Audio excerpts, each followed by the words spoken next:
Greetings, traveler. I've been reinvigorated. The sky seems blacker, the air more acrid. Even you, traveler, seem more tolerable. Well, we don't have much more time together, do we? To help you to rid yourself of this dark realm, I'll give you some pointers. When you get to the Pit of Skulls, step on the whiter ones. The bone is stronger. When you approach the fields of gore, cover your mouth and nose. And when you face the Bone Crusher, just hit him with a brick. He's not as tough as he looks. I once saw him struggle for some time with the lid of an off-brand pot noodle, and eventually he just gave up. Pathetic. It's Dead Reckoning, Season 2, Episode 9. Tonight we talk about orphan children, evil twins, and dirty skeletons.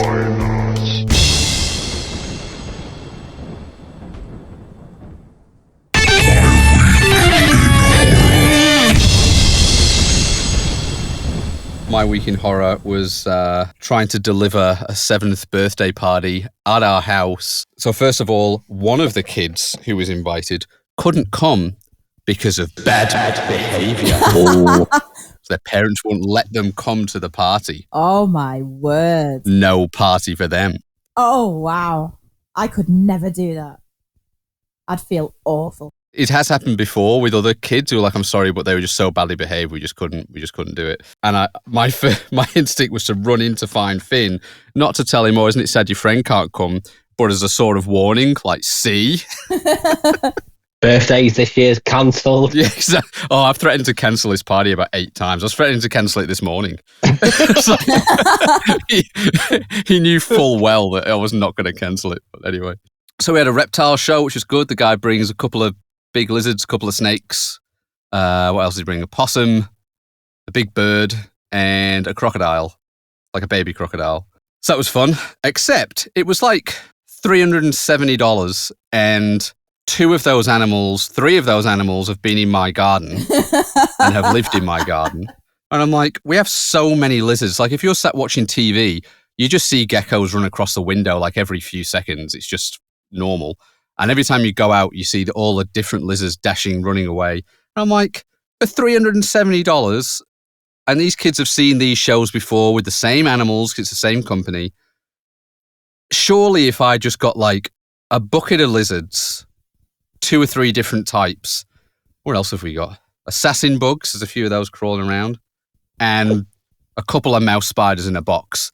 That would be thrilling because they're dangerous, free, and it'd be something different, and the kids will probably enjoy because they're 7. They don't care. So maybe next year. Aren't assassin bugs like one of the biggest killers of humans in the world? Not in this country. Worldwide they are. Yeah, well, I mean, I wouldn't open with that. I'd just be wearing a green suit and I'd be like the silly lizard man or something. I'd bring my bucket out.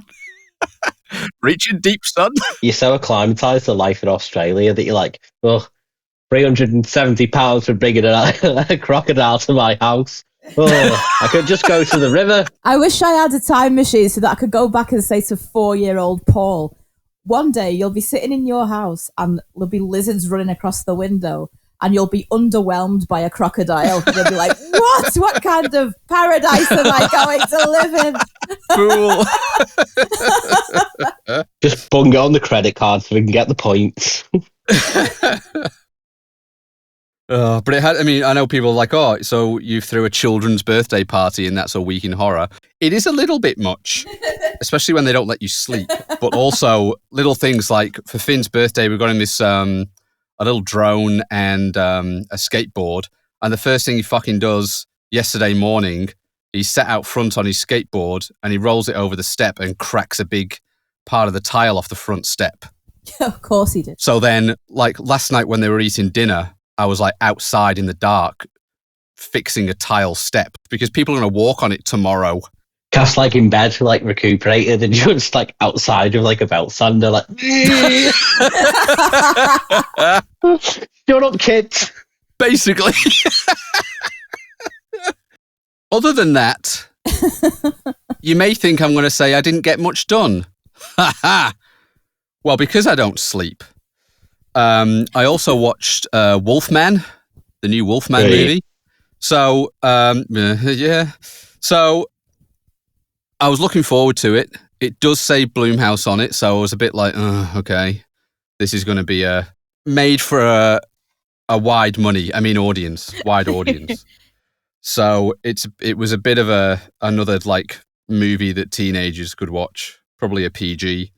Although Lee Winnell was heavily involved. I can't remember exactly what because I tuned out, but maybe like written and produced or directed or whatever. It wasn't great. Horrible actors. Seemed like nobody was really actively directing. There was a few good bits in it. First of all, we're like 20 minutes into the movie about Wolfman and there's zero shredding going on. Then they drive up. So it's his dad's property that he lives on. Well, it's him and his dad when he's a kid, and his dad's like it looks like an army ranger or something. It's like a real tough guy, and he's always yelling at him and grabbing him and, yelling about guns and all sorts. And they're hunting in the woods and, Wolfman or something, but he doesn't see it, and his dad's really worried, and then he hears his dad talking to his mate on a radio, CB radio. Anyway, flash forward to the future. He's just as nasty to his kids, sort of, as his dad with his bad temper. And but he gets a message to say that his dad's officially been declared dead.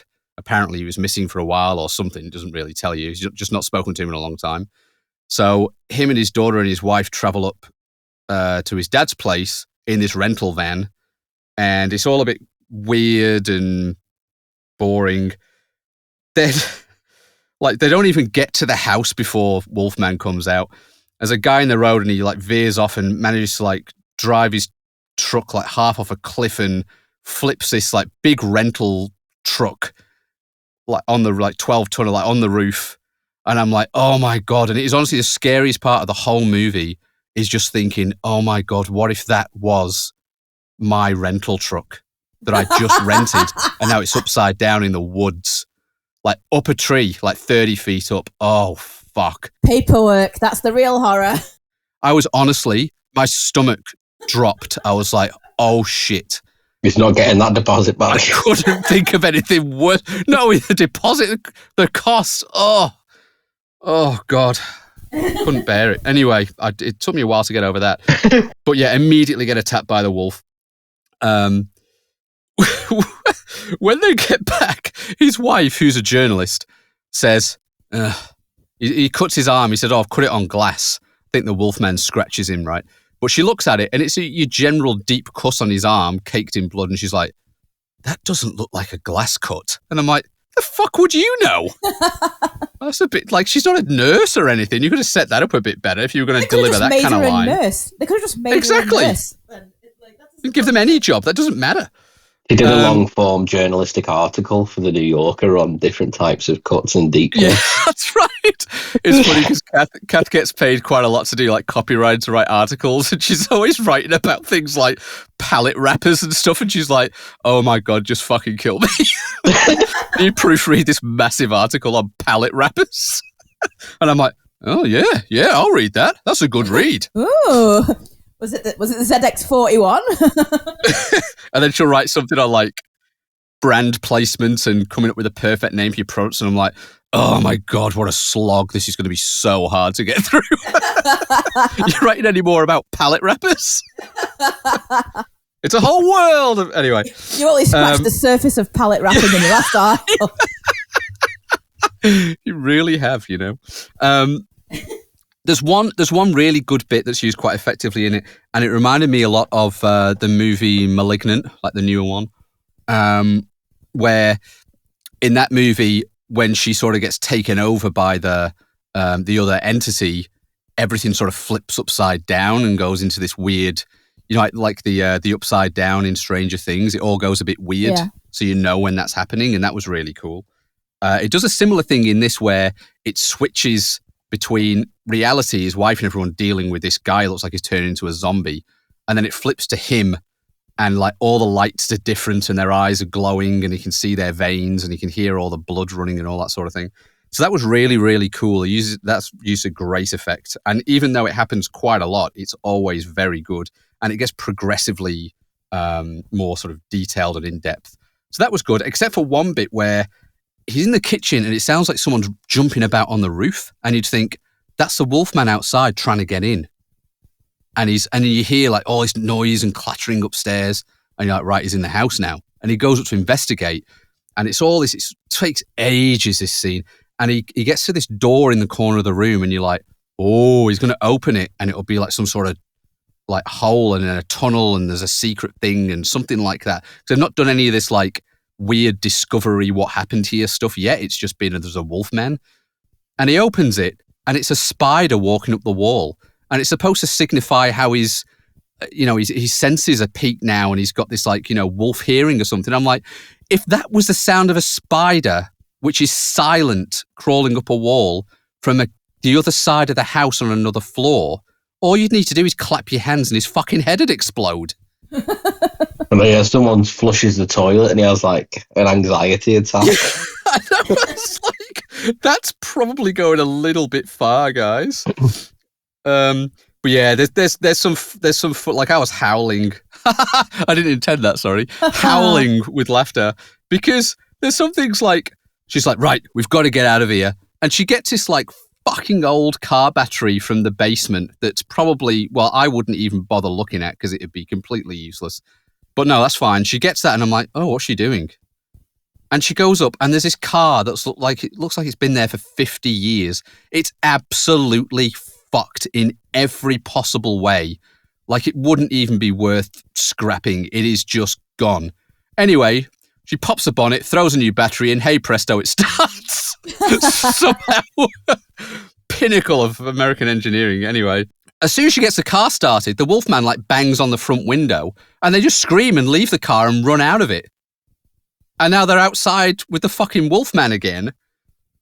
Then they run and climb up onto this plastic bag. It's like one of those, it's like a greenhouse, but the one like the hoop house in America. Yeah. It's like it's just plastic on top. So they climb up on top of the plastic thing, which the Wolfman's just shredding the shit out of.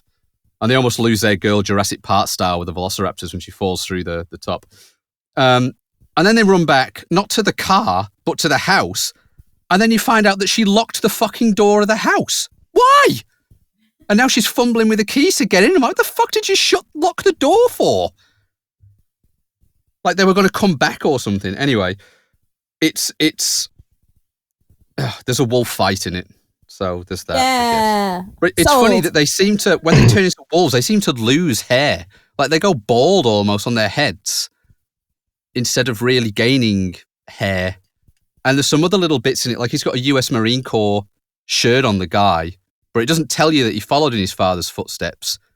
And his dad's got a Rangers tattoo. So it's just all, yeah, I think it was a classic Blumhouse. Oh yeah, that'll make some money. Throw that together. But I was surprised Lee Winnell was involved and it went that way. I couldn't help thinking that if Julie Garner was playing a character from Ozark, Ruth Langmore, that like she would have just like shot both the wolves like on sight immediately. See a pair of balls on either of them? So that was a bit of a downer, but then there was another night that I was like, oh, I could stay up a bit. I don't feel that tired because I've been drinking heaps of Red Bull, so I could do cleaning and stuff late. And then I watched the Creep tapes. Have you seen those yet? Nope. So the movie Creep with Mark, is it Duplass? How would you say that? Duplass, anyway. I think. So obviously Creep, which is fantastic, and then Creep 2, which is also a fantastic movie, where he's a creep. He's a creepy, awkward, like serial killer. So this is a Creep tape. So if you haven't seen the movie, the idea is he doesn't film, he gets people to film. So he lures people up to like film him for like a documentary or for this or for that or whatever. And then he kills them. He's a serial killer. And he's got this massive, in the first movie you see, he's got all this massive row of tapes with different people's names on each one. And each one is a different person he's killed and he's caught on tape. And this is the Creep tapes. So there's 6 like 20, 25-minute episodes where he lures someone in completely different like settings and scenarios, and then kills them in sometimes the same way. So there's a couple of different ones in there. But it's great because he's just awesome. He's so good. I really like him. And he plays the character so well, and it's a good character. And I think my favorite part of it is he gets so excited when it comes to the killing part. He's like laughing, chasing them around to kill them. Like it's all a lighthearted, like, come here, I'm going to tickle you sort of thing. But just the whole like 20-minute build up of him being like really weird and awkward with people. And then at the end, he just goes, I'm going to kill you now. And then he kills him. So that's on Shudder. Highly recommend it. Absolutely fair. Especially if you like Creep, you'll obviously love it. You've probably already seen it if you like Creep. I've not had the chance to until a couple of nights ago. And yeah, fantastic. So each episode has got a different, like the name of the person, like, you know, Brant or whatever.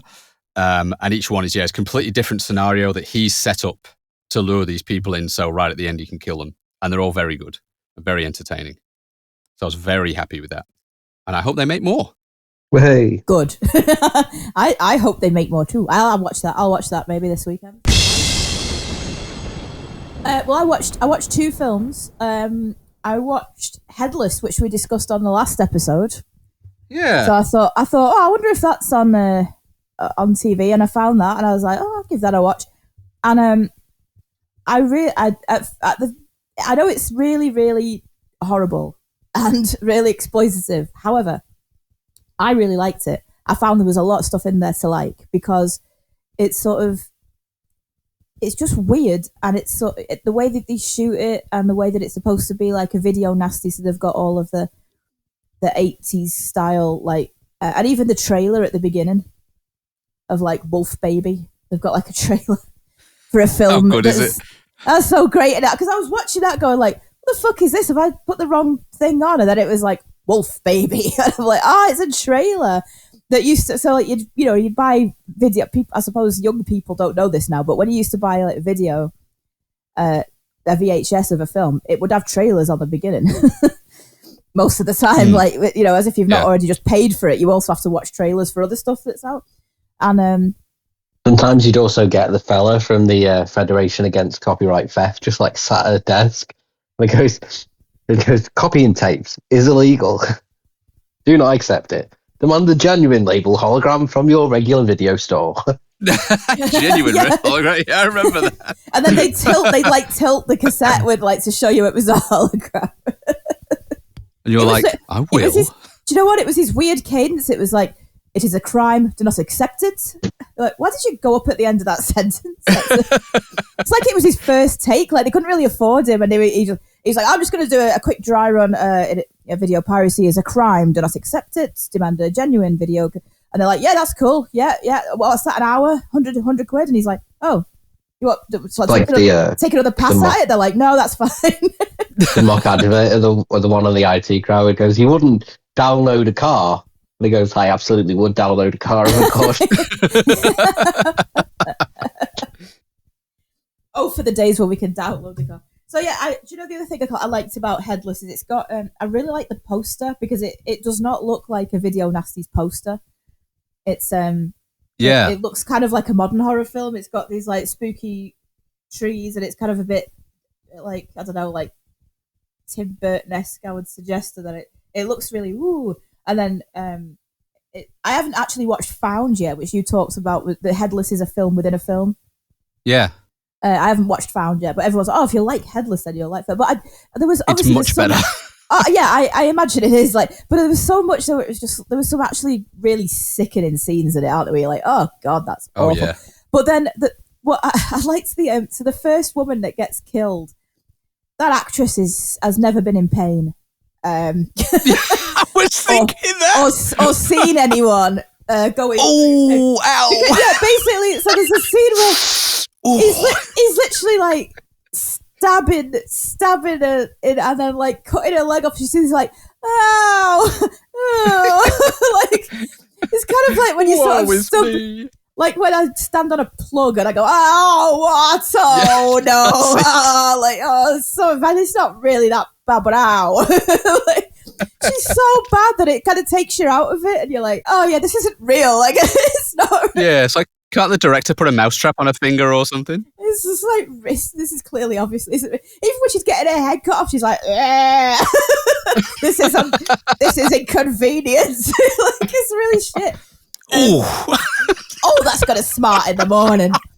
I'll feel that tomorrow. I'll be feeling that tomorrow when my legs are cut off. So it's kind of ridiculous, and I really love the skull boy. So you said last week he doesn't speak.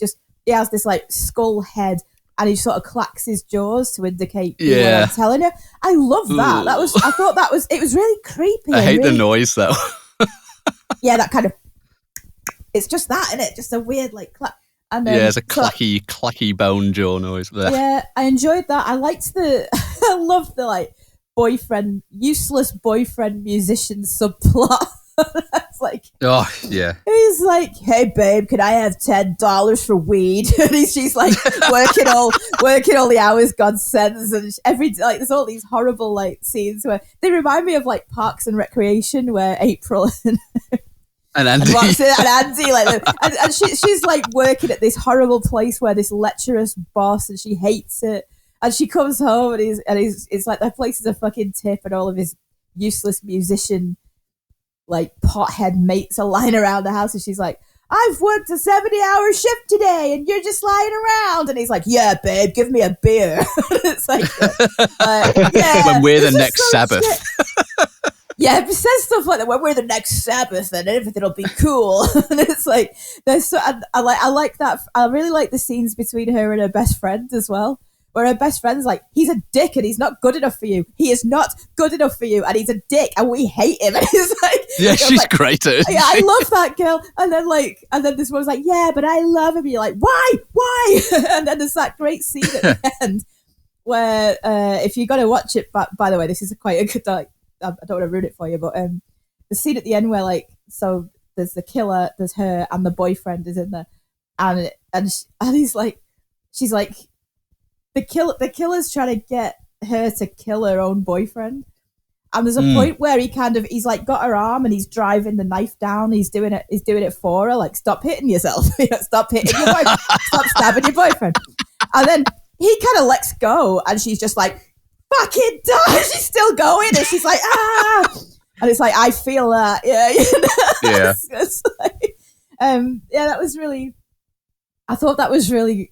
I enjoyed all of that kind of stuff, and the shitty like they've all his mates are all like called Roach and weirdness. Spider, hey Spider, give me some weed, and then yeah, that whole kind of weird subplot. I thought I really enjoyed that. It was quite funny, and the dialogue was good. And I thought they've made some effort there. Do you know what I mean? And this is why I liked it so much more than like Terrifier, which was dumb and pointless, and like all these people are, oh yeah, but it's postmodern and it's this and it's that, and it's like, no, it's fucking lazy is what it is. It's lazy. It's like, here's a clown. He's got a load of tools. He stabs people for no reason. It's really gratuitous. It's really exploitative. But then, and there's no fun to be had in the whole thing whatsoever anywhere. And there's no decent lines. There's no decent characters. And at least what Headless does, even though it's supposed to be a parody and supposed to be like a shit film that was like cheap, and it's still got good lines. You still get a laugh out of it. It's got good characters, I thought. And it's got some genuinely good scenes where you're like, and I thought it was, I'd recommend that over watching fucking Terrifier, honestly. I'm still 100% sold just off your synopsis of Terrifier. It's pointless. There's a clown and he stabs people. I'm like, where do I get the DVD? I don't just want the DVD. I want the Blu-ray and the limited edition VHS. I don't mind people enjoying stuff like that, but it's when they like try and look for some sort of deeper. Oh, but it's really, if you think of it in this way, it is quite a sticker. No, they know exactly what they're doing. They're making a cheap, shitty film to make money. And now they're going to make over and over and over again Terrifier 4, 5, 6, and they're just a fucking waste of time, really. And then I'll be honest, I really like the Terrifier franchise, and I think 2 and 3 they do have a story and a plot that they're following. Finally, the first one, and I've probably seen it like 2 or 3 times, but I remember even like the second time I was like, there's no. What's happening here? There's no story, nothing. There's no what's going on? It's just a clown killing people. Like I think there's like one woman who is for a lot of it the one that he's after, and she's trying to escape or something. But there's not. I was like, it's nothing. It's a nothing movie. And then the second and the third one, it's like, oh, there's an actual story and there's characters, and you know you're following it through, whatever. But yeah, the first one is just like, what? Yeah, I do love it. Things like this have no effect on me because I've genuinely enjoyed like watching films like Leprechaun in Space, and then Leprechaun in Space was followed directly by 2 sequels called Leprechaun in the Hood, where he like takes on constant gangsters, and then there's Leprechaun Back to the Hood, which is a direct sequel to Leprechaun in the Hood. There's like a sequel to just the In the Hood one. With like Warwick Davis, just some cartoon like 90s gangsters in like South Central LA, and he's like trying to get his goal back off them with like magic flute. I was like, there's even a scene where Warwick Davis in full leprechaun gear does like a rap track. It's amazing. Sold. But I'd prefer that because at least you're gonna get a laugh out of it. Or some entertainment. I wasn't entertained whatsoever by Terrifier, but I was entertained by Headless, and so I would tell people to watch it. I thought it was great.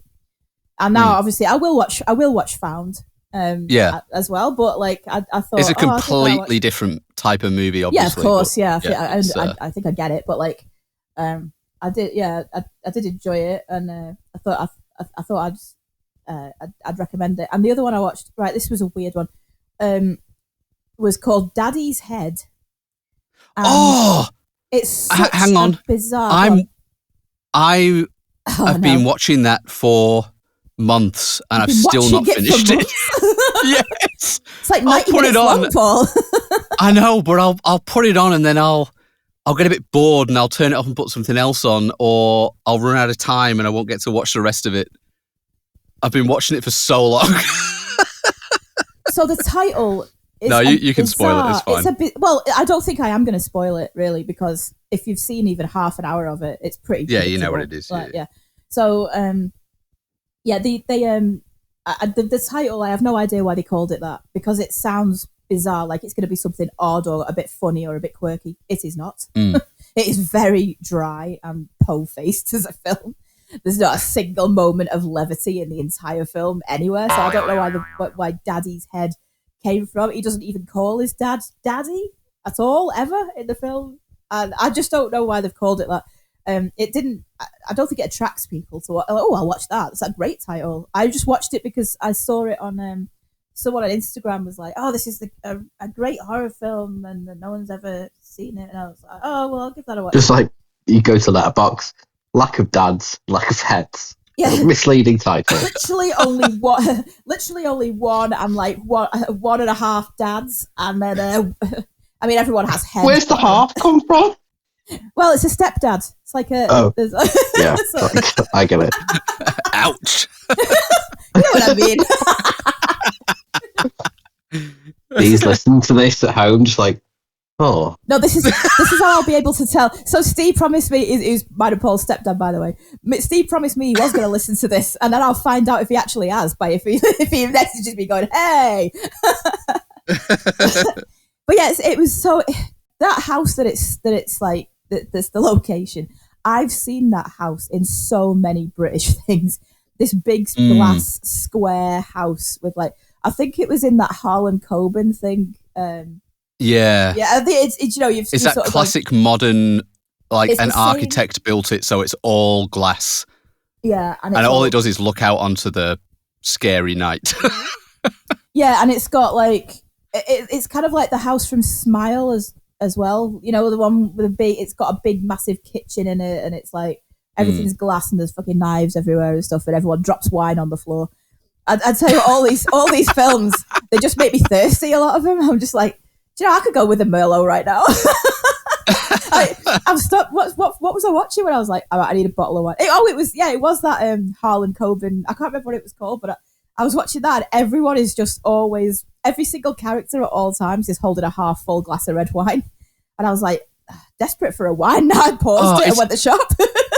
It's when you don't, you know there's no red wine left, and then there'll be a movie like that where they're constantly dropping wine. You're like, oh, fucking hell.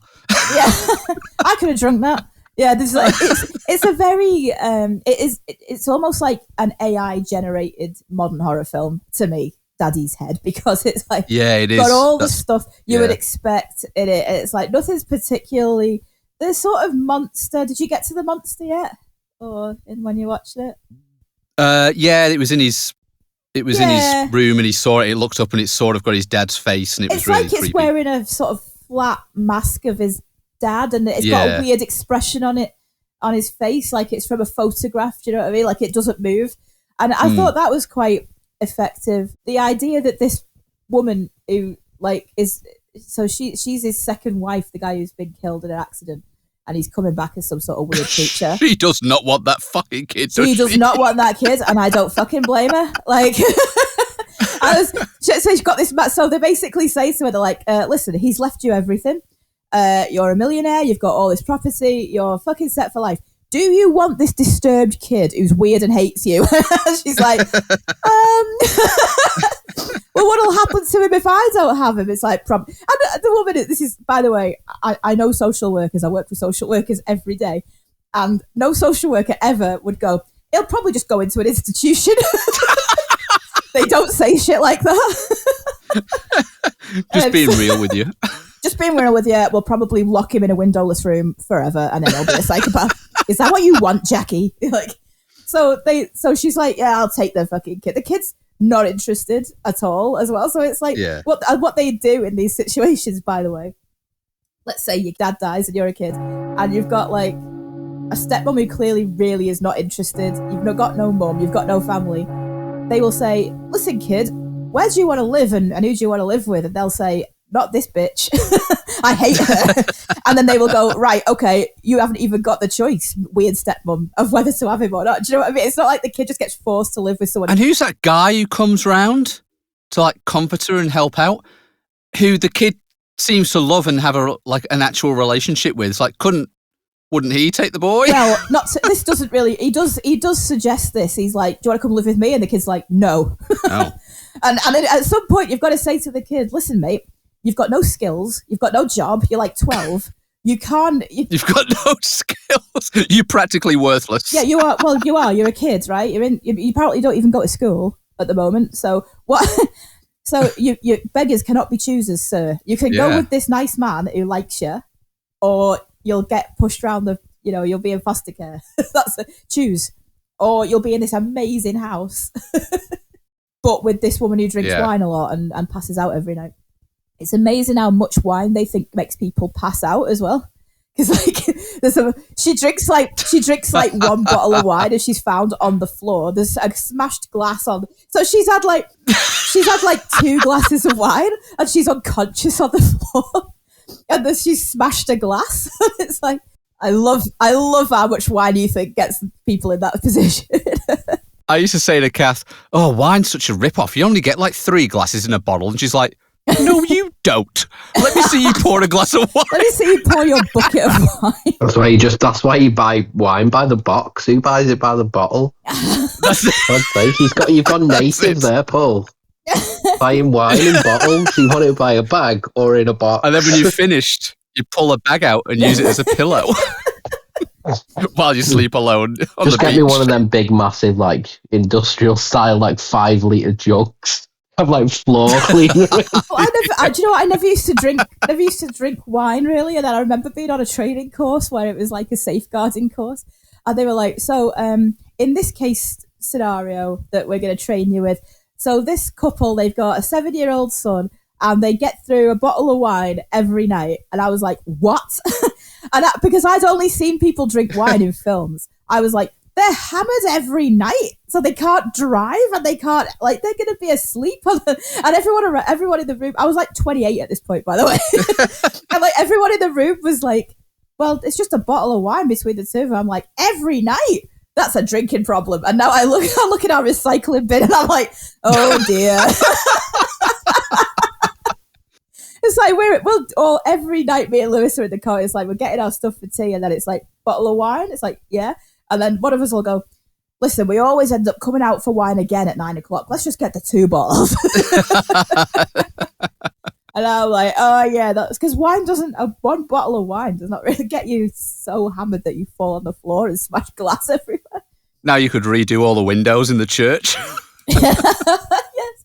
So yeah, it was an odd film, and at the end I was like, it just seems like so many other films that I've seen, and it's like The Babadook and loads of other films like that are sort of a Goodnight Mommy was very similar as well, shot in virtually the same house as well. Like, Yeah.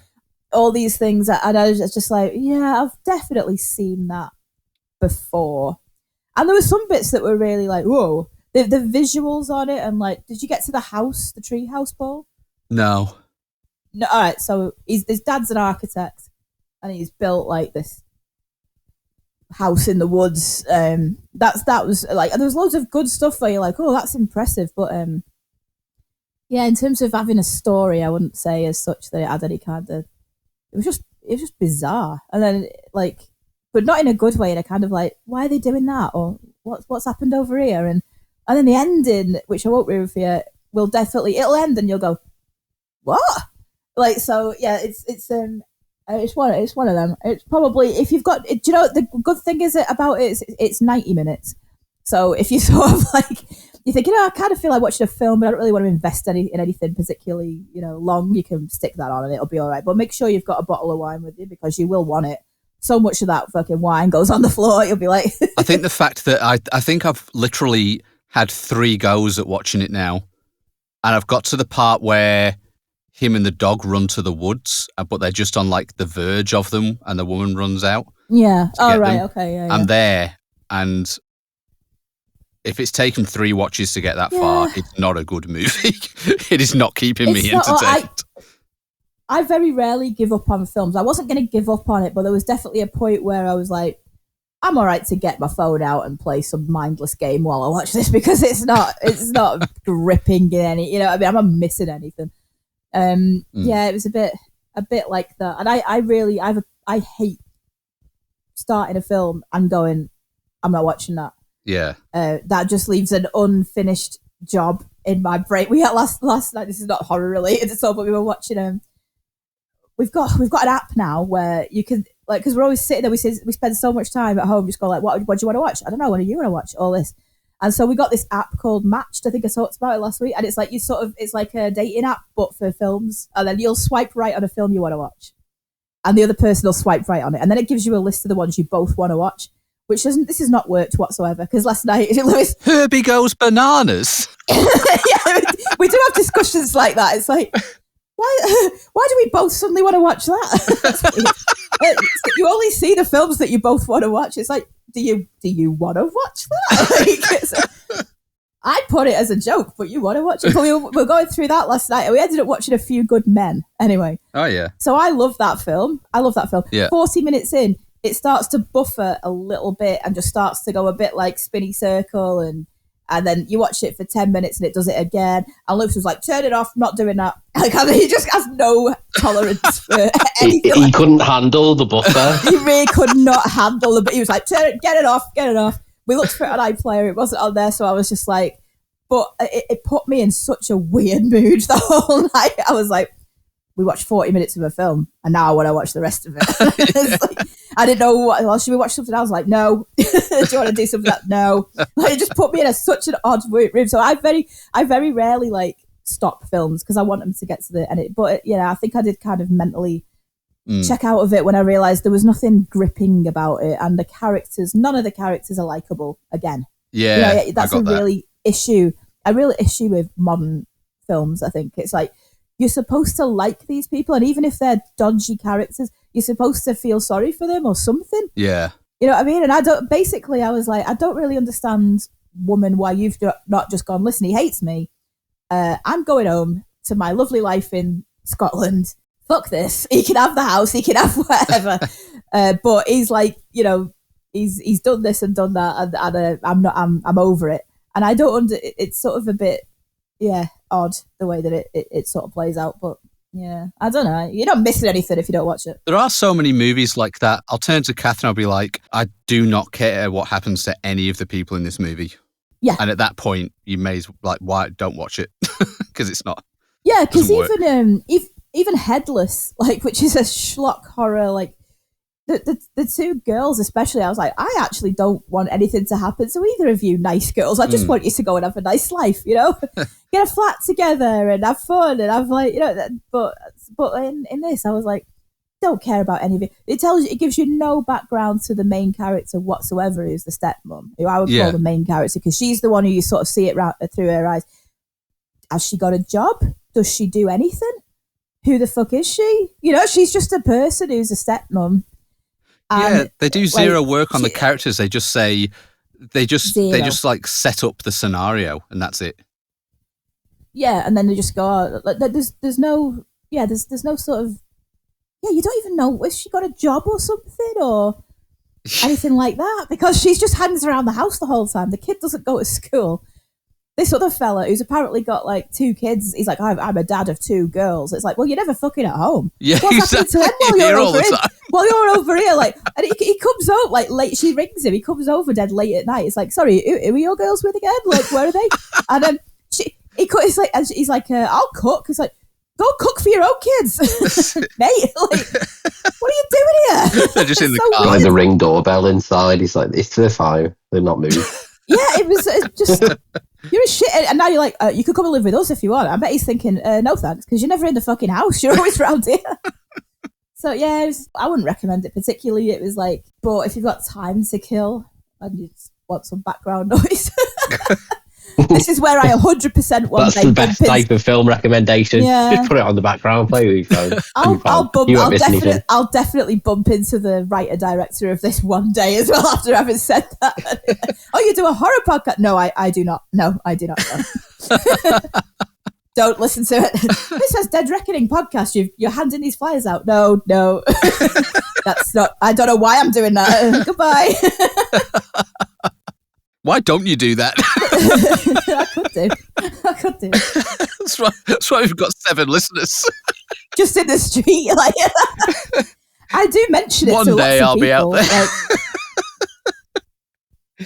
But a whole conversation. If someone says, "Oh yeah, I really love horror films," then you go, "You should listen to my horror podcast." They're like, "No, goodbye." Yeah. I'm just making small talk. Jesus Christ! Now I've got a podcast to listen to. I've got fucking homework for this film. Like I like Count Duckula. I'm not going to go and listen to Dracula on audio, but fuck yourself. You know what's funny as well? Like when I first started teaching, like kids were obsessed with your private life. They were like, "Are you on Facebook, miss? Am I be able to find your Facebook? Will I be find your Instagram?" And I do mention, because I teach media, I do mention like that I do a horror podcast. Not a single one of them, not a single one has ever come to me at the end of the lesson going, "What's your podcast called?" I listen to not a single one. They don't give a shit. They genuinely don't give a shit about your life, which is great. It's a lot better than it used to be, because you'll always be like fending off. I can hear the eye rolls from the class. Yeah, so I do a podcast. I don't know if I mentioned it. Talking about a bloody podcast again. They just want like a 10-second video. They want like a 10-second summary of a horror film on TikTok. Well, I mentioned it in the... Man comes in the house, stabs person in the head. End of story. I mentioned it in the context of... So I was doing a class the other day, and they're all doing their final project now, and as part of it, they have to do a survey, an audience survey.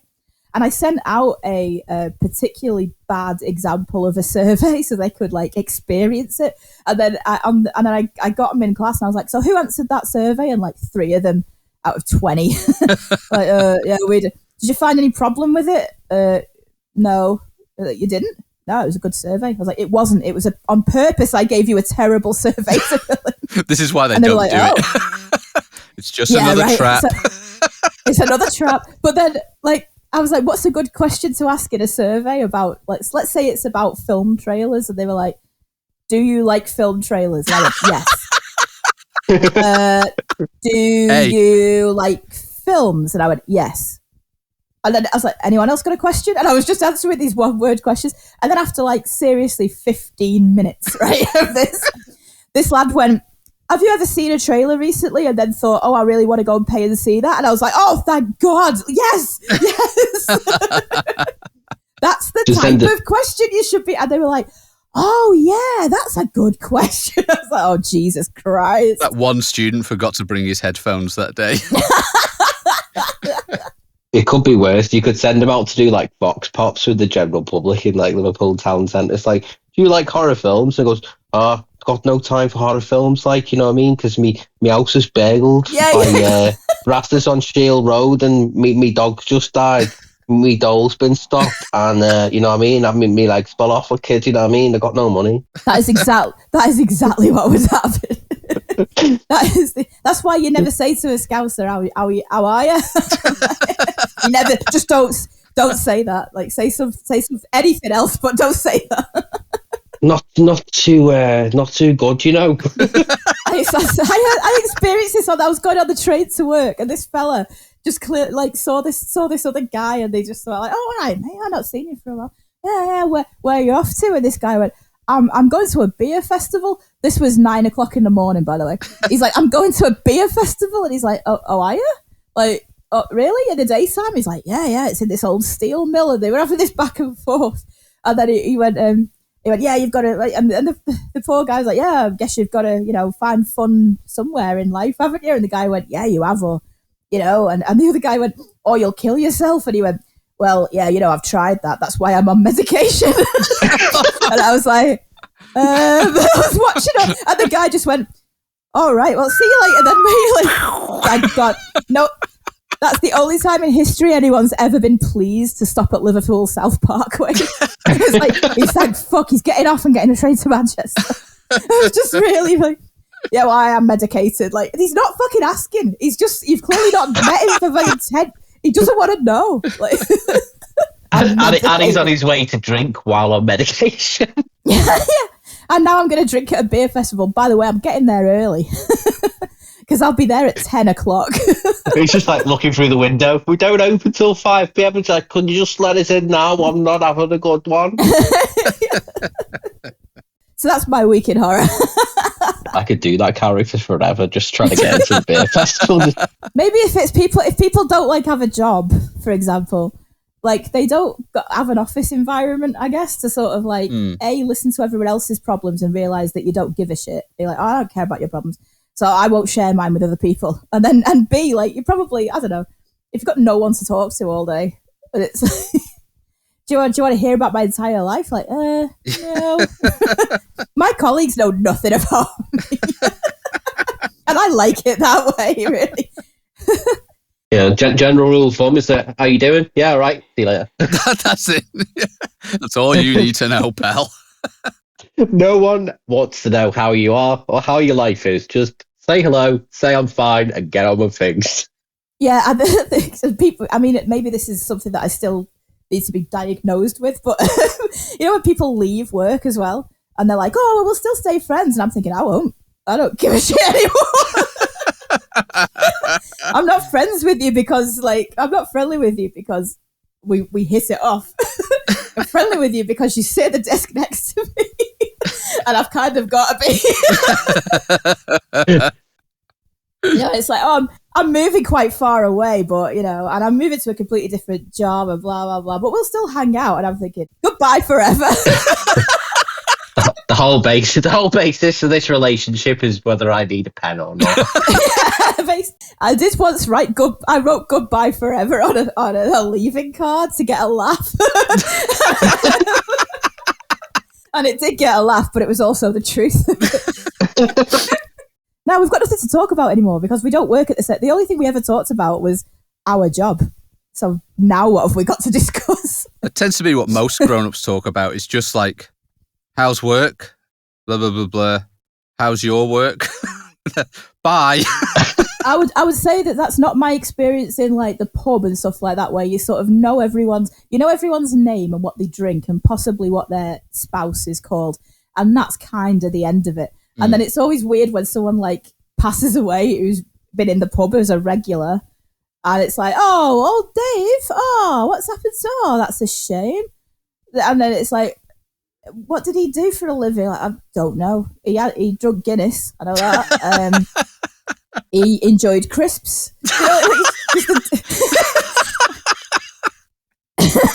He never played the fruit machine. And I've never seen him at the jukebox. And he's got a striped shirt. That's what I know about good old Dave. Does he want music at the funeral? No, I never saw him near that jukebox. Silence, please. Well, we've just had the kind of this is it's a heartbreaking story, really. Like one of the regulars in our local, it was called Frank, and he was in his 80s, and he was absolutely fine. Where everyone loved him, and but he sort of got ill. He had to be put in a home which was quite far away from the pub, and we literally like it was too difficult because like all people's homes are like fucking Fort Knox. You cannot just go up and say, "Can I speak to Frank?" It's like not allowed. You know what I mean? So he died recently, and it's like his family were like, "Oh, we want to hear from his friends in the pub about funny stories." It's like, first of all, you probably don't, because these are friends. It's like he's telling drinking buddies these, not his kids, like these stories. And then, yeah, it's sad, and it's like he'd always, when they get to a certain age, they sort of start telling you what their funeral's going to be like and where they're having it and all that. And he planned everything out, and they are doing absolutely nothing that he wants. So it's kind of like, I know, it's a bit like, so we're going to have our own like wake or whatever in the pub, but it's quite sad when you sort of see people interact. It's like, you don't know anything about him, do you? It's like, no, not really. Yeah, if it came to the point where you have to defend that, and you're like, he talked about it all the time. Where did he work? What's his daughter's name? Well, he didn't talk about that. Just off the back of this, I'm also going to a funeral next week of my friend Kieran, who died in sort of I think it was his early 40s or something. It's again with your close friends, sometimes you don't even know their ages. Like, how old are they? I don't know. Grown. Yeah, full sized. He's not in school, I'll tell you that. No, he was in hospital for a long time, so he's very much been of ill health for the last couple of years. So we're sort of getting ready for that at the moment. But like the whole point of it is, we did like a GoFundMe. There was a GoFundMe online for his funeral, and like the tagline for like opening a GoFundMe was like, "As anyone who knows Kieran would know that, of course, he didn't have a funeral plan in place." I like him already. Yeah, he's like. I know, yeah, he's one of my like stoner buddies who like he would regularly just do the most absurd things. Like one time he won a load of money on the fruit machine, and he's just like, "Jack, I'm gonna come visit you in Manchester. I'm gonna get a taxi." It's just like, you're gonna spend like half of the money just going to get a taxi. He's like, "Yeah, but I can't bother getting the train." It'd take the same amount of time as well. It's free money. Exactly the same amount of time. I know, yeah. Well, like they've been planning his funeral now. I think there's going to be like some form of Star Trek theme, which is really cool because I have all the clothes. I've already got the ears. Everyone's talking about what yeah. they're going to get and where they're going to get it from. And you're like, oh, yeah, I know, yeah. I'm just gonna stand at the back like a bearded Spock. It's not a funeral. I've come to observe how humans display emotional sadness on a science mission. You've got an entire wardrobe with an insignia on the front of it that's just your Star Trek stuff.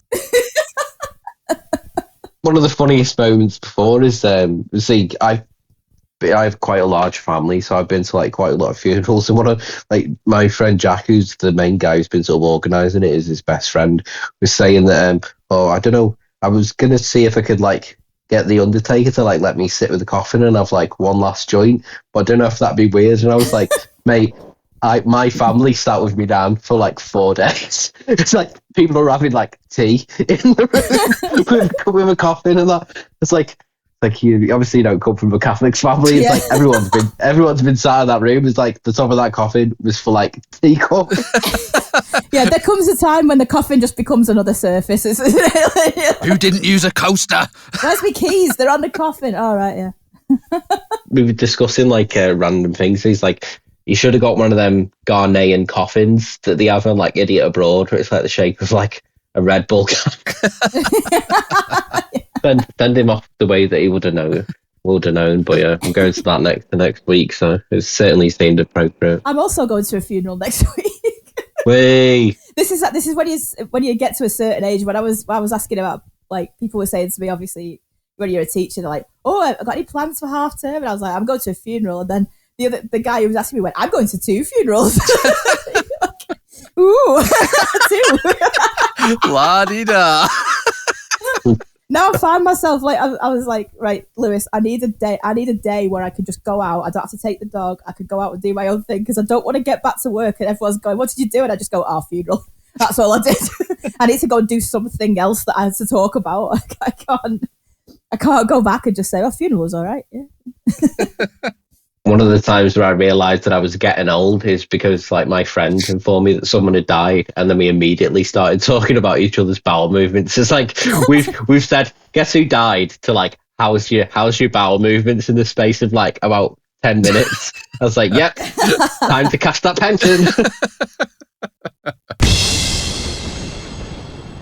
My week in horror has not yet involved a funeral because that's next week, but what I was, mate, after we were talking like the other week about the two-headed teacher, I decided I want, and also between like when we were talking about a two-headed teacher and now, it's actually been my younger brother's birthdays and they're twins. So I was like, oh, creepy twin films. So I was like, oh, what sort of twin films have I got on my hard drive? And it was one that I've actually put off watching, which is a fairly recent British drama about twins who were put in Broadmoor Hospital in the 80s, which is June and Jennifer Gibbons. So there's a recent film called The Silent Twins, which came out in 2022, which is a sort of biographical drama. But a little bit of the backstory is that these twins who were like, the parents were like the Windrush generation, so they came over and then with their twin girls, they basically like developed a language between them so they could talk until a certain age. And then eventually they just stopped talking to the rest of the family and they would only sort of talk to each other. And then when they became teenagers, they just like went on like a crime rampage, like burning down places and like just like robbing stuff. And they set fire to like a tractor factory or something, something random like that. It doesn't really make much sense. Like, but Poor defenseless tractors. I know, yeah. The best part about this film is that you can see it in the trailer, and if you watch the film, is the one thing that they did do to like try and get themselves out of their shell was they would write stories, and a lot of like the surrealist parts of the film are done through the two actresses, which is Letitia Wright and Tamara Lawrence, who play the twins when they're sort of the teenagers to the point where they were incarcerated, and they have these like weird surrealist scenes which are doing like really creepy stop motion. It kind of looks like a sort of very sort of David Lynchy, sort of weird, sort of creepy, and it's done with their voices and it's very sort of childlike as well. And the whole soundscape of it is really twisted. But they were incarcerated for the arson in Broadmoor for 11 years.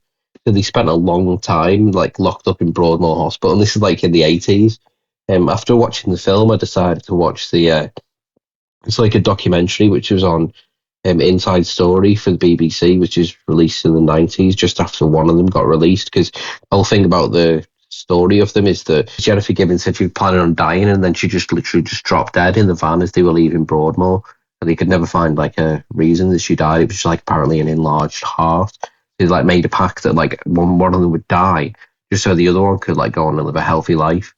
And that's exactly what happened. It's just like so freaky. But he spent like 11 years in Broadmoor, and on the Inside Story documentary, it's got their dad. They talked about, yeah, I didn't like it because I would go to visit my daughters, and they'd just be like the Yorkshire Ripper, just like sat in the corner, like having lunch with his wife or something. You're like, what the fuck? He's like going there to visit his teenage daughters. They're just the Yorkshire Ripper, like, you're right, mate. Absolutely not. The main draw of the film is the really twisted stop motion. I mean, it's generally sort of your standard sort of true crime biopic, but the surrealist parts with stop motion where it goes on about it takes words out from the actual stories that they wrote together. It's very sort of childlike and very surreal, but the way that they do the animation really sort of grabs you by the throat. But when I was after I watched that, I was like, oh, I wonder if there's any other films about creepy twin sisters, and of course there are. There's several. So I went on a Wikipedia, IMDb list of it, And I watched a 2006 independent horror film called Sisters, which stars Chloe Sevigny, and it's also got Stephen Rea in it as well. And it's basically, it comes off as sort of an erotic thriller where there's this woman who every time she becomes like intimate with somebody, she ends up becoming like in a murderous rage. But it turns out that she was actually a conjoined twin, and the conjoined twin died when they were like separating them. But to cope with that, she created like a split personality in her own head. And then the Chloe Sevigny is like a reporter who's doing a story on it, and then they brainwash her to believe that she's actually the twin, so the other one doesn't have to have a split personality anymore. And I was like, this is really weird.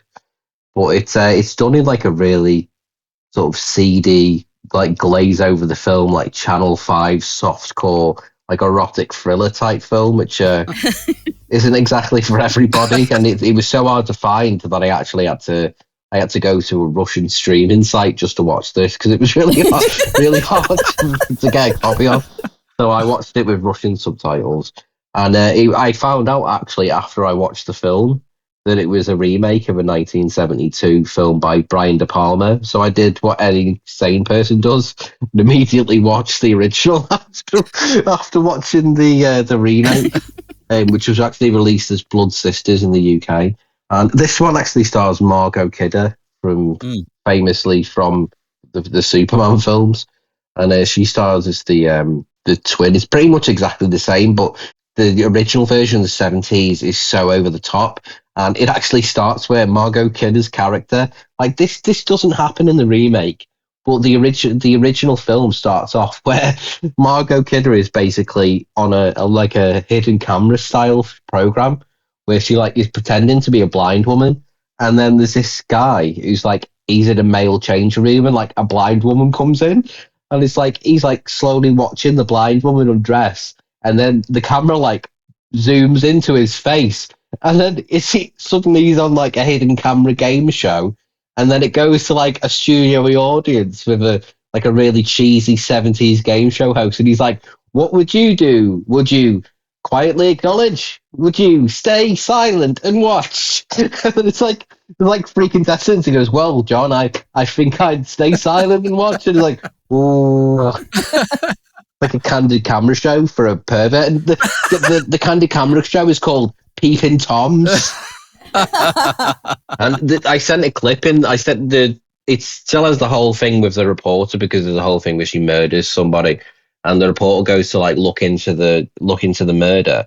But the whole point of she ends up tracking down the woman to like the mental hospital that she was kept in, and there's a whole scene where I sent it in our chat last night, that she goes to the mental hospital, and there's one of the patients is just randomly like cutting a hedge outside at night, and he's got like a big pair of shears. He's like, don't go, you can go and use a phone if you want. It's like, he's like, snap. He's like cutting the head off her shadow with a pair of massive big clippers and that. But it's one of them films where like everything is so 70s, like over the top. Like when the knife goes in, it's not even blood. It just looks like bright red paint. And she's like, ah! There's a whole thing where like the murder victim as well is like stuffed into the body of a couch. And like apparently the people at the mental hospital are like covering it up. And there's a bit in the film where the reporter says, who knows where where that couch could be by now? It could be halfway to Canada. And then the final scene of the film is literally like the sofa in a train station that pulls out, and it's like next to like a market stall in a train station in the middle of nowhere next to a horse. And then it pulls out even further, and it just shows like a massive Canadian flag. And then somebody who's working for the hospital you see in the film at one point is like halfway up an electrical pole in like a hard hat. And he's like looking at the couch through a pair of binoculars. And he just like slowly like nods his head and then just goes at the end. Like, dun, dun, dun. Oh, that's like, the best ending to a movie ever. Honestly, I'm gonna screen grab that. I'm gonna send it into the chat. It's one of the most archetypical, over the top 70s like thriller horror films ever from Brian De Palma, who He typically makes things like that. And yesterday, if obviously depending on when this comes out, yesterday was Valentine's Day here in the UK and abroad. So I did the normal thing that I do on Valentine's Day, and I cuddled up with my rabbit and my main love, which is 2001's David Boreanaz in the slasher film Valentine. which has completely aged. It is one of the most sort of archetype 2001 films that you've ever seen in your entire life.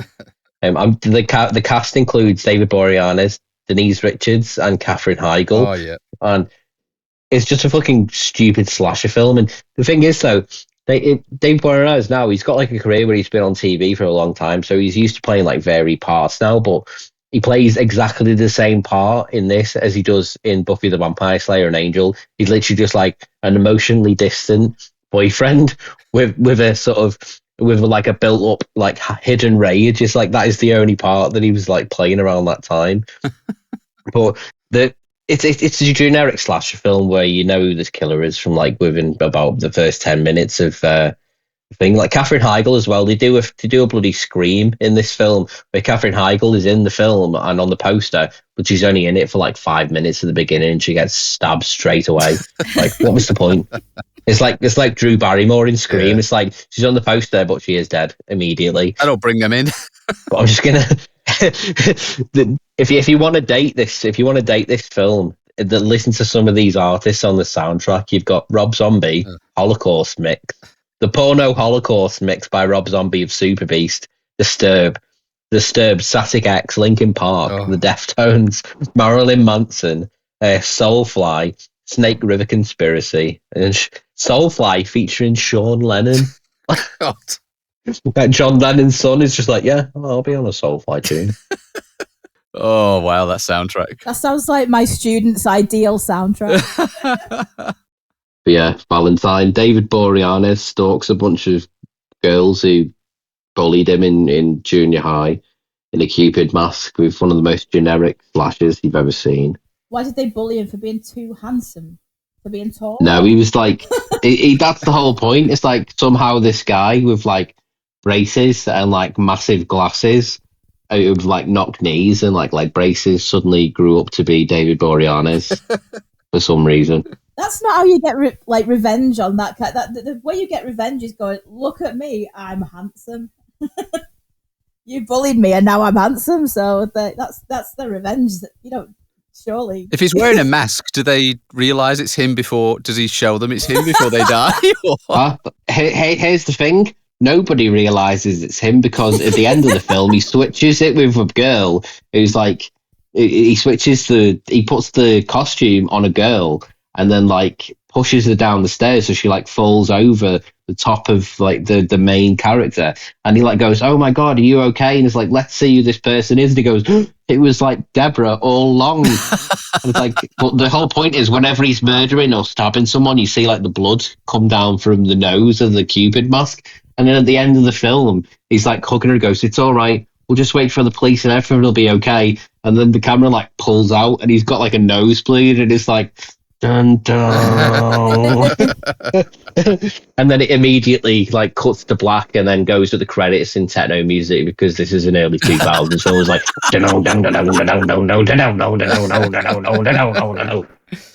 oh wow. Yeah, but Valentine, it's literally only got about 15% Rotten Tomatoes. It is really bad and it's not worth your time, but it was the only Valentine themed horror film that I could find last night, so I watched that on my own with a rabbit.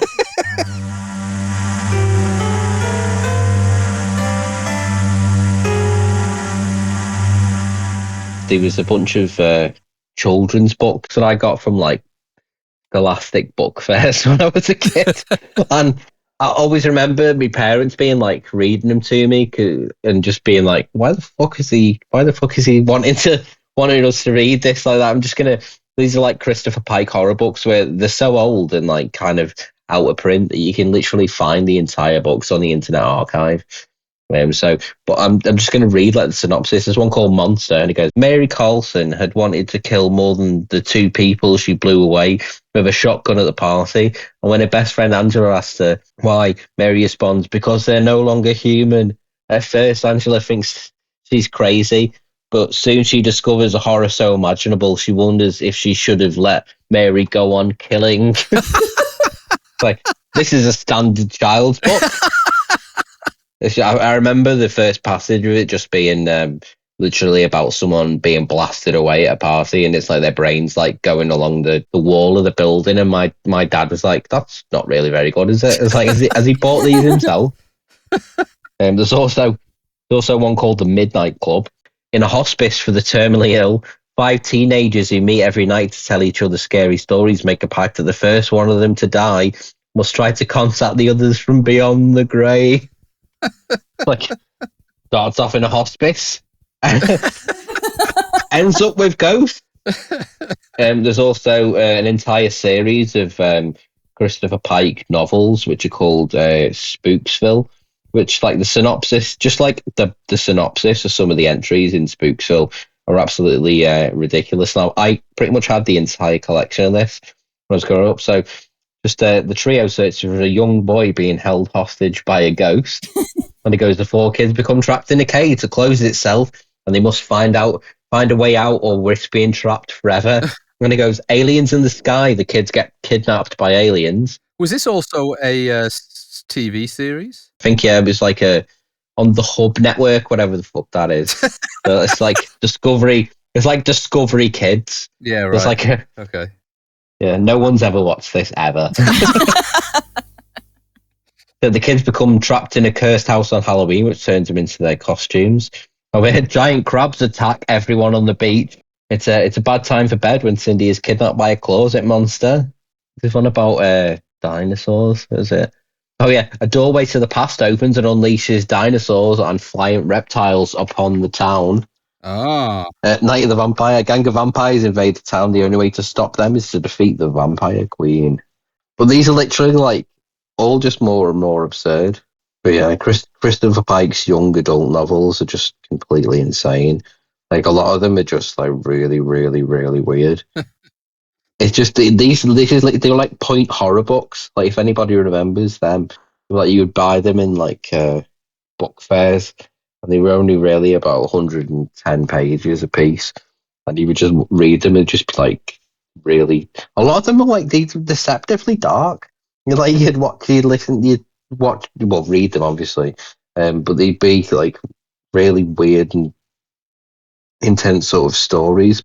There's another one called Execution of Innocence, and it goes, sharing the love that most people envy, Charlie and Mary find their life shattered when Mary's unfaithful and Charlie turns murderous, a situation that Charlie on the run and Mary ostracized by her peers. It's like, that's just Mary and Romeo and Juliet, isn't it, with guns? And he goes, if you like this, don't miss out on the last vampire saga, Black Blood, Red Dice, Phantom, Evil First, and Creatures of Forever. It's like, this guy's just churning out the tap for kids. They remind me of Mallory Blackman, who was the children's laureate, and she did Noughts and Crosses and Pig Heart Boy and all this. She did a little book of short stories called Not So Stupid, which is very like that. It's kind of Tales of the Unexpected type stuff where everything's got a twist at the end. And it was meant for like 11, 12-year-olds. And some of them were really bad. Like, they were really horrific. Because I remember buying it, because I loved it. I remember buying it for our sister, Paul. I thought, oh, Holly will like this. And then I started to look at it. I went, no, maybe when she's older. They're really bleak and awful. And like, yeah. It's like that new best friend that she's met who looks quite ill is actually a ghost. When you said about the girl who was shooting people because she thought they were like, there's a story in Not So Stupid where basically like they trick this bully into stabbing someone by convincing her that this girl's an alien, and because she's quite thick, because bullies are sometimes quite thick, they convince her that this girl's an alien, and they're like, "What? You've got to do it. If you stab her, it'll show she's got green blood, and then we'll be able to like tell everyone that she's an alien." And so obviously the girl stabs this other girl. And she's just got the old regular blood of a human and then dies. And so it's like, and then they're like, great, we got the bully out of the school. You're like, Jesus, girls. Couldn't you have just like told a teacher on her or something? Like you made her kill someone? Certainly not the most logical, but I can understand the point. Glad I didn't go to school with you. I didn't go to school.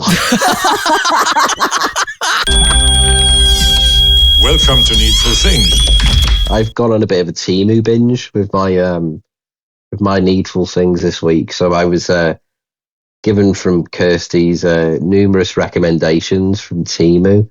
Been down a bit of a rabbit hole. So the first thing that I looked on from Temu was random Halloween decorations, but this is just ridiculous. It's like a blow-up thing that's the size of a body, and then all it does is literally comes with a couple of bin bags and some tape. And it's like you can position this bin bag thing around your house or outside, or even like in a tree or just in a hallway. Just like if you just want a body in a bag to just be randomly positioned. I've got to have one of those. The fact that they have it outside, like I can get it if you just like setting up a haunted house, but who's like dumping this in a back garden? One of those photos looks like a block of flats, and it's like strung up in I know, a tree yeah, by it's its just neck. like randomly in the hall, just like at the bottom of the staircase, just like next to like the room where all like the switches are from the power. But yeah, I am just going further down a Temu rabbit hole. I found realistic female mannequin model flexible feet, which are just like a random pair of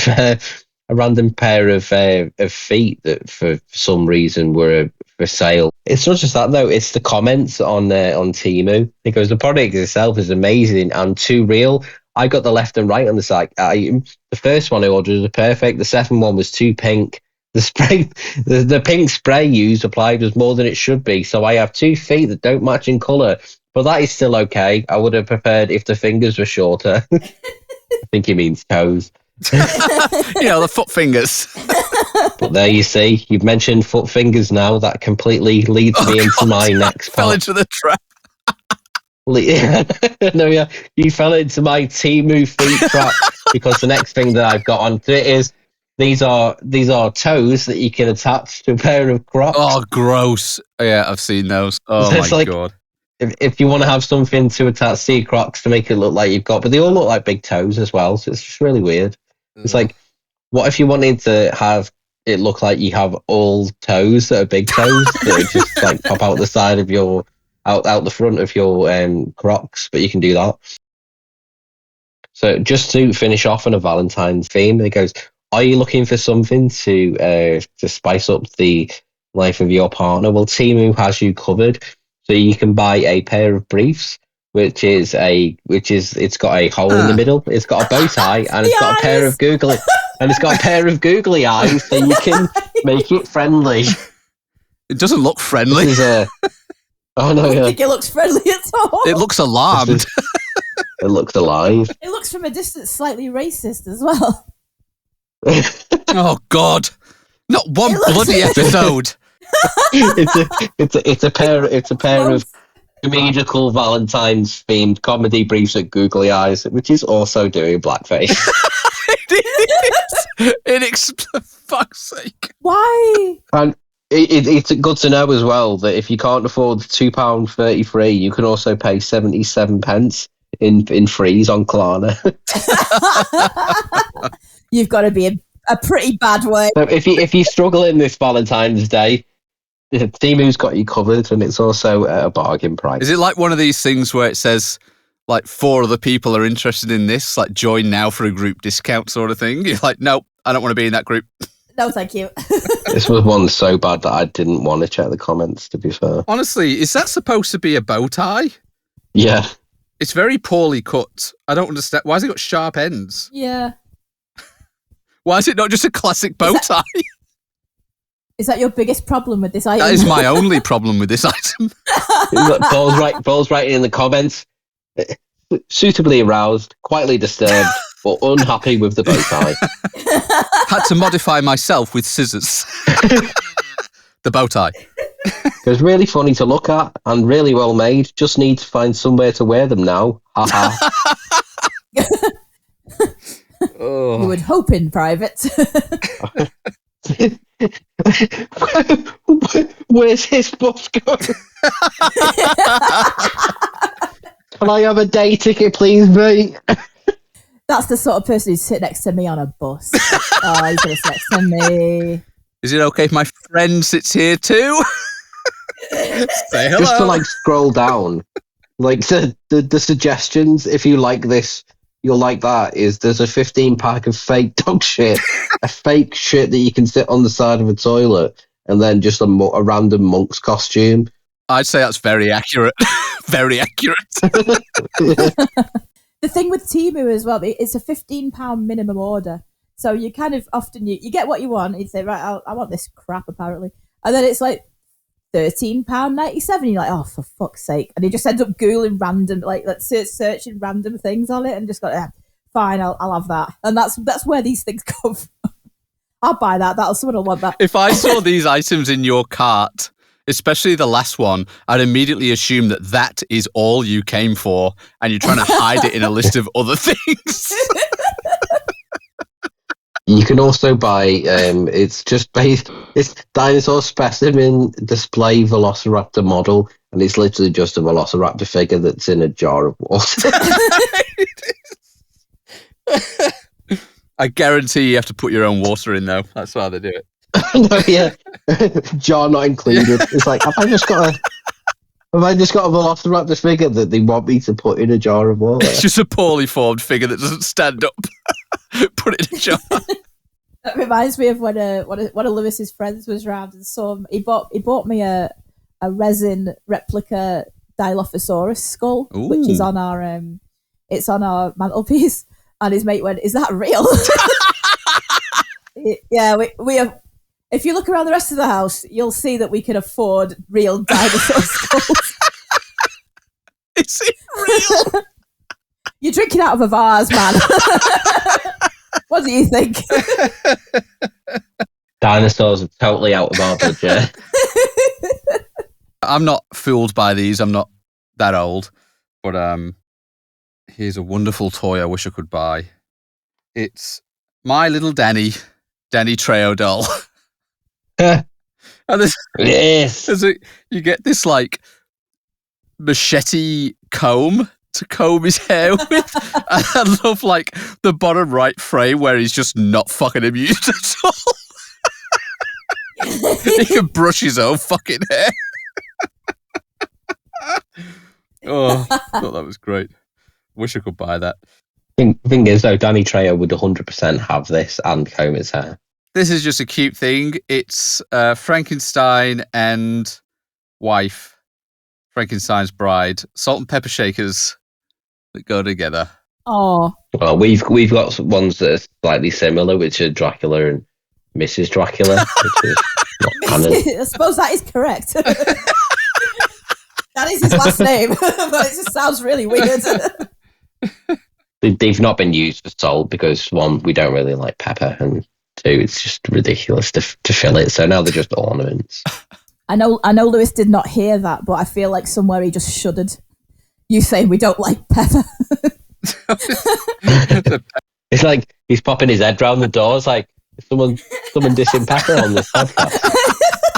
He did at one point. He was like, "We should have Jed round for dinner, and I'll cook him some tea. I'll cook him something nice." And now I feel like he's going to be like, "No, he will not be coming round." Do you like that, Jed? That's because I've loaded it with pepper. He loads everything with pepper and garlic. So. It'll be like in The Simpsons when Homer like his tongue touches the insanity pepper. It's like, And finally, basically just a shower curtain, but it's a needful thing. One of very few needful things from both seasons of this podcast that you might buy and put in your house. Yeah, I'd like that. Pretty cool, isn't it? Yeah, it's cool. It's a bit more of like a single person's townhouse or flat sort of shower curtain, but Disagree. Cool. I think Lewis and I would both enjoy this, and so would our friends. Strongly disagree. I know that the creature from the Black Lagoon does like a quite wet environment, so that was perfect for him. Yeah, he'd love it. Can you imagine how frizzy Wolfman would go, though? He'd hate it. Oh, yeah. Oh, there's loads of conditioner in our bathtub, obviously, because afro hair, so he'd be fine. I mean, a skeleton wouldn't really need a bath, would it? It's like, Is that the episode title? I feel like I feel them coming now.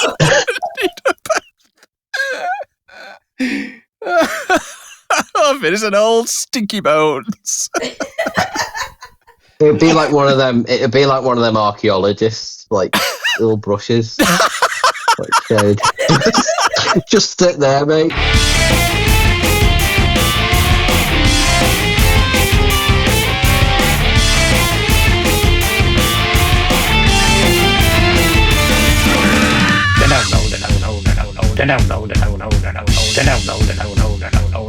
No.